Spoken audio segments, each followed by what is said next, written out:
topic है human eye, which is chapter 11 of the class 10th NCERT. Now human eye basically एक camera की तरह ही होता है. ओके, सो इसका जो लेंस सिस्टम है, इसमें काफ़ी सारे कंपोनेंट्स होते हैं, काफ़ी सारी चीज़ें हैं एक छोटी सी ह्यूमन आई में, जिसका डायमीटर सिर्फ 2.3 सेंटीमीटर है. और ये जो 2.3 सेंटीमीटर होता है, ये from birth to till death ये डायमीटर हमेशा सेम रहता है. ओके, सो ह्यूमन आई में हमारा it is spherical in shape. Okay, ना फर्स्ट कंपोनेंट आता है हमारे पास ह्यूमन आई में, वो है कॉर्निया. कॉर्निया क्या है? It is a thin membrane, thin transparent membrane. ये बिल्कुल पतली सी इधर हमें दिखाई दे रही है ना आउटर साइड में, इट इज कॉर्निया. ये जो it is a thin transparent membrane forming a bulge in the front of the eyeball. जो हमारी आँख है, हमने देखा थोड़ी सी उस स्फेरिकल शेप में होती है, थोड़ा सा पार्ट जो है ब्लैक वाला पार्ट जैसे है, वो थोड़ा सा बाहर की तरफ होता है. ओके, सो वो जो ट्रांसपेरेंट पार्ट है उसको हम कॉर्निया बोलते हैं.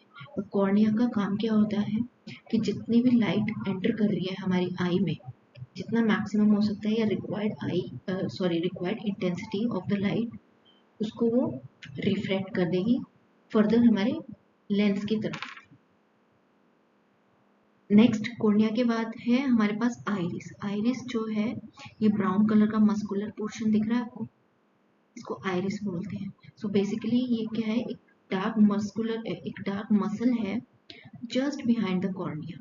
Okay, just behind the cornea. इसका काम क्या है? To control the size of the pupil. Pupil क्या होता है हमारी आँख में? जो हमने देखा है एक छोटा सा ब्लैक कलर का सर्कल होता है, बिल्कुल छोटा सा जो होता है आँख के बीच में, उसको प्यूपिल बोलते हैं. सो जो आइरिस मसल होती है, इसका काम होता है कि जो हमारा प्यूपिल है उसके साइज को कंट्रोल करना है. या तो उसको छोटा कर देगा या फिर उसको बड़ा कर देगा. कैसे?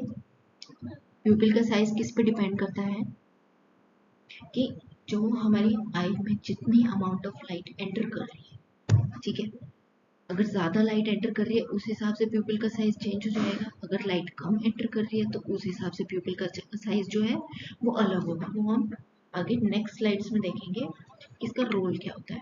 Okay, so basically the प्यूपिल opens completely through the relaxation of iris. अगर जो ये आइरिस है ये बिल्कुल रिलैक्स्ड हो जाए, ये मसल बिल्कुल रिलैक्स्ड हो जाए, सो द प्यूपिल होता है उसका साइज मैक्सिमम हो जाएगा, बड़ा हो जाएगा. नेक्स्ट हमारा है क्रिस्टलाइन लेंस. कॉर्निया हमने देख लिया, इसका रोल क्या होता है. देन आइरिस हमने पढ़ लिया, देन प्यूपिल हमने पढ़ लिया. सो नेक्स्ट है हमारे पास क्रिस्टलाइन लेंस. ओके, सो ये जो बड़ा सा पार्ट है ना ब्लू कलर का, इसको क्रिस्टलाइन लेंस बोलते हैं. इसका बेसिकली फंक्शन क्या होता है कि ये जो भी अमाउंट ऑफ लाइट हमारी आई में एंटर कर रही है, ओके, पहले वो कॉर्निया के थ्रू गई, फिर वो आइरिस की मसल ने उसको रिलैक्स किया, कॉन्ट्रैक्ट किया अकॉर्डिंग टू द लाइट की वो ब्राइट लाइट है या डिम लाइट है, उसके अकॉर्डिंग प्यूपिल का साइज चेंज हुआ. फिर जो लाइट जो है लेंस से पास हुई and the images formed on the retina. So image कैसे फॉर्म होती है? तो क्रिस्टलाइन लेंस का काम जो है वो इस तरीके से इमेज का फोकस बनाता है. ओके, तो जो भी हम देख रहे हैं ऑब्जेक्ट को, उसकी एग्जैक्ट इमेज जो है वो रेटिना पर बने. और रेटिना पर किस टाइप की इमेज बनती है? Real and inverted. Real and inverted कैसे हो गया? सपोज ये एक ऑब्जेक्ट है, इसको हम देख रहे हैं आई के थ्रू, बट रेटिना पे जो इसकी इमेज होगी ना वो उल्टा वन, ओके, इन्वर्टेड फॉर्म में शो होगी. ओके, सो अब रेटिना के बाद क्या है? रेटिना तो एज ए स्क्रीन काम करेगा, इस पे real and inverted image form हो गई.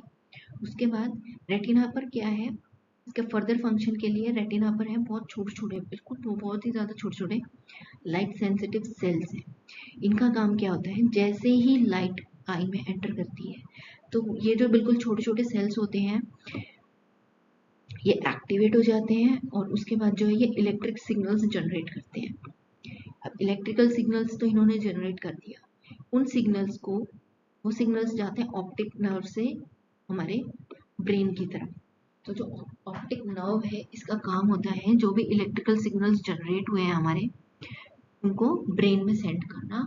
और जो फिर फर्दर ब्रेन का काम क्या है, इन सिग्नल्स को वो इंटरप्रेट करता है, इनको स्टडी करता है, एंड उसके बाद जो है वापस से सिग्नल भेजता है, and hence we will be able to see the objects as they are. जो भी हम ऑब्जेक्ट देख रहे हैं, या तो हम ट्री को देख रहे हैं तो हमें as it is tree show होगा। ओके, नाउ अब आई में दो इंपॉर्टेंट कंसेप्ट है इधर, एक है एक्वस ह्यूमर, एक है विट्रस ह्यूमर। सो एक्वस ह्यूमर में क्या है, एक्वस ह्यूमर होता क्या है, it is a transparent liquid, बिल्कुल ट्रांसपेरेंट लिक्विड होता है बिटवीन द, ये रहा बिल्कुल इसी जो बीच का शेडेड पार्ट है ना, यहाँ पे एक्वस ह्यूमर है हमारे पास। इसका काम क्या है, ये कॉर्निया और लेंस के बीच में होता है। हमने देखा होगा हमारी आईज हमेशा हमेशा थोड़ा वेट वेट रहती है, शाइनी वेट वेट। ओके, वो किस वजह से होती है, वो एक्वस ह्यूमर प्रेजेंट होता है ताकि हमारी आई जो है ड्राई ना हो। Okay, now second is vitreous humour. Vitreous humour भी एक ट्रांसपेरेंट जेल लाइक लिक्विड होता है, रेटिना और लेंस के बीच के एरिया में प्रेजेंट होता है। इस पूरे रीजन को हम बोलते हैं विट्रस रीजन भी बोलते हैं इसको। ओके, सो इस विट्रस ह्यूमर का मेन फंक्शन क्या है, एक तो provide the essential nutrients to our eye. Okay, and second one is हमारी आई को जो है ये शेप में रखता है, स्फेरिकल इन शेप। क्वेश्चन पूछा जाता है आई का शेप क्या होता है, it is always spherical in shape, और इसका जो डायमीटर है 2.3 सेंटीमीटर ऑलवेज फिक्स्ड रहता है। सो मेन पॉइंट्स यहाँ पे ये हैं टू रिमेम्बर कि प्यूपिल कैसे वर्क करता है हमारा, जब लाइट बहुत ज़्यादा ब्राइट है। ओके, सो जो आइरिस जो है वो प्यूपिल को कॉन्ट्रैक्ट कर देता है, इसका साइज बिल्कुल छोटा सा कर देता है ताकि कम से कम लाइट हमारी आई में एंटर करे। अब फॉर एग्जांपल हमने देखा होगा जैसे हम एकदम से सनलाइट में जाते हैं, हमारी आईज ऑटोमेटिकली क्लोज हो जाती है, बिल्कुल थोड़ा थोड़ा ही हम आईज को खोल पाते हैं। वो किस वजह से, क्योंकि जो लाइट जो है वो बहुत ज़्यादा ब्राइट है। उसके बाद जो है आइरिस का काम है हमारे प्यूपिल को वो कॉन्ट्रैक्ट कर देता है, उसके बाद कम ही लाइट हमारी आई में एंटर कर पाती है ताकि हमारी आई जो है वो डैमेज होने से बच जाए एकदम से ब्राइट लाइट की वजह से। नाउ सेकंड केस, अगर बहुत ज़्यादा डिम लाइट में हम एंटर कर रहे हैं तो क्या होगा। ओके, सो अगर लाइट बहुत ज़्यादा डिम है तो जो आइरिस जो है वो मसल्स जो है रिलैक्स हो जाएंगी, रिलैक्स हो गई तो आइरिस एक्सपैंड हो गया। सो जो प्यूपिल है हमारा उसका साइज बड़ा हो जाएगा। बड़ा साइज होने का मतलब क्या है कि it allows more light to enter the I.